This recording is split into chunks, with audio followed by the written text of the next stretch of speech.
प्रभु यीशु मसीह का धन्यवाद हो। प्रभु यीशु मसीह के महान और उत्तम नाम में आप सभी को बड़ी आशीष मिले। आज का जो मेरा टॉपिक है वो है अच्छा चरवाहा, गुड शेपर्ड, जो कि यूहन्ना की इंजील उसके 10 अध्याय 1 से लेकर के 5 में पाया जाता है। जॉन 10:1-5। और यहाँ पे परमेश्वर के वचन में इस प्रकार लिखा हुआ है, मैं तुमसे सच सच कहता हूँ कि वह जो द्वार से भेड़शाला में प्रवेश नहीं करता परंतु किसी दूसरी ओर से चढ़ जाता है, वह चोर और डाकू है। परंतु जो द्वार से प्रवेश करता है वह भेड़ों का चरवाहा है। द्वारपाल उसके लिए द्वार खोलता है और भेड़ें उसकी आवाज़ पहचानती हैं और वे अपनी भेड़ों को नाम लेकर के पुकारता है और उन्हें बाहर ले जाता है।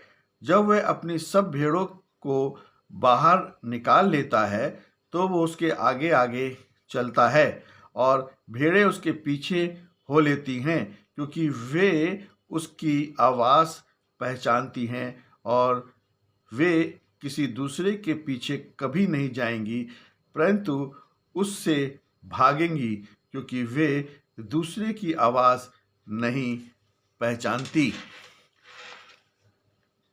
यहाँ पे परमेश्वर का वचन बहुत ही साफ है और प्राचीन काल में भेड़ों का पालन पोषण आज के समय ऐसा नहीं था। उस समय भेड़ों का जो पालन पोषण था वो बिल्कुल अलग था। वहाँ पे भेड़शाला होती थी और गांव में अक्सर एक बड़ी सार्वजनिक भेड़शाला होती थी, जहाँ कई चरवाहे अपने भेड़ों को रात में रखते थे।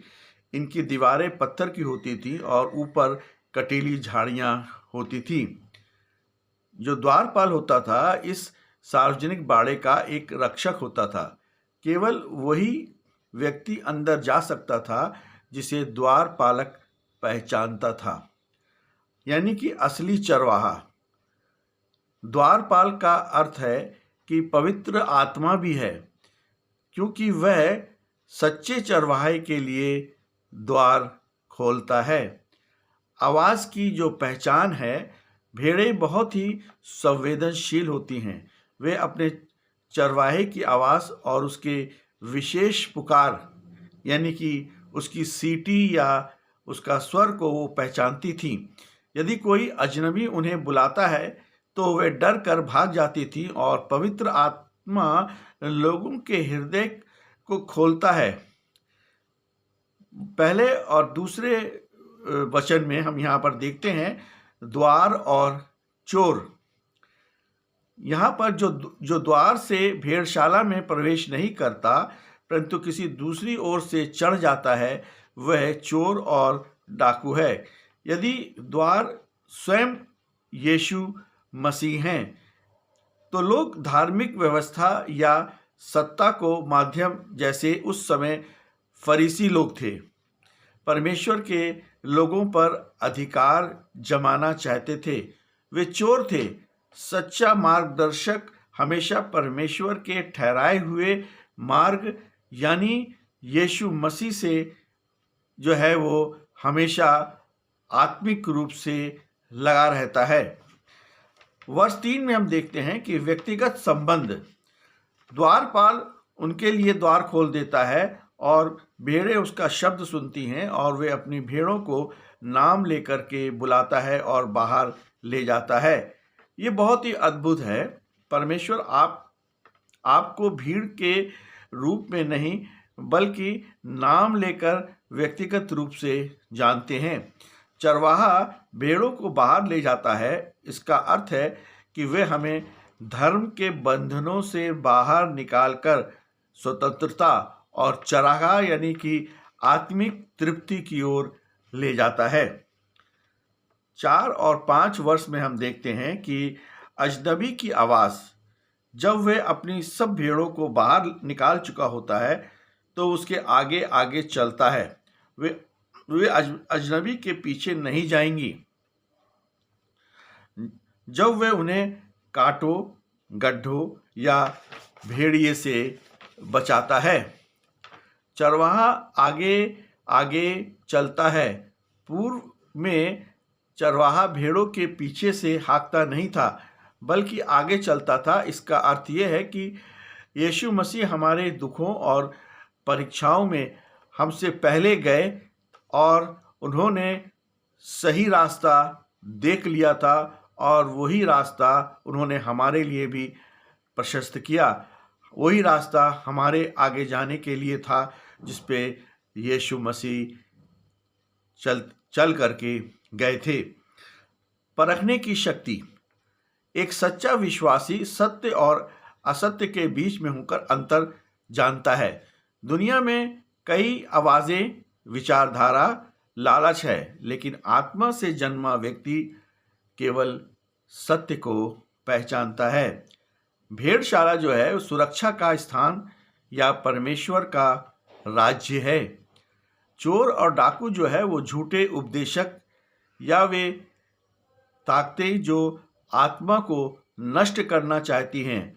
धोखा, झूठी धार्मिकता और पाखंड को दर्शाता है।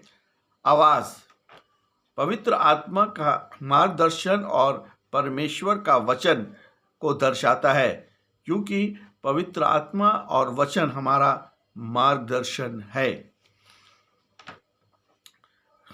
बाहर ले जाने का अर्थ है कि पुराने जीवन से नए जीवन की ओर जो बहुतायत का जीवन है वही सत्य है।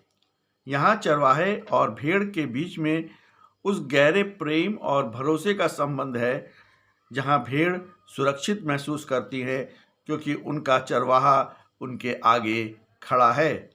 चोर और डाकू जो है वो इस बात को दर्शाते हैं कि जबकि यीशु मसीह भ्रष्ट और धार्मिक फरीसियों की ओर इशारा करता है जो लोगों का शोषण करते हैं एवं हिंसा से अधिकारों को छीनते थे। उनका उद्देश्य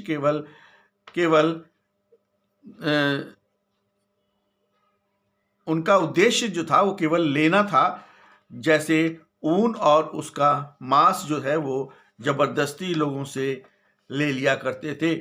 इसका अर्थ ये है कि ऐसे लोगों के पीछे जो कि यीशु मसीह को नहीं जानते थे, उनके पीछे हमें नहीं जाना है। हमें सही आवाज़ को सुनना है और उस यीशु मसीह के पीछे पीछे चलना है जो कि हमें अनंत मार्ग की ओर ले जाता है। हमारा जो मार्ग है वो अनंत काल का है, इसलिए हमें यीशु मसीह के पीछे रहकर उस अनंत काल में हम प्रवेश कर सकते हैं। इसलिए यीशु मसीह पे विश्वास करें, अपने पापों को मान लें, अपने पापों का पश्चाताप करें और यीशु मसीह को उद्धारकर्ता के रूप में ग्रहण करें।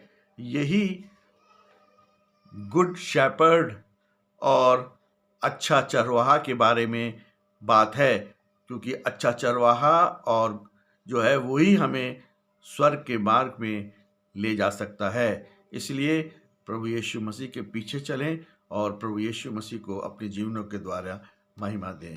आमीन।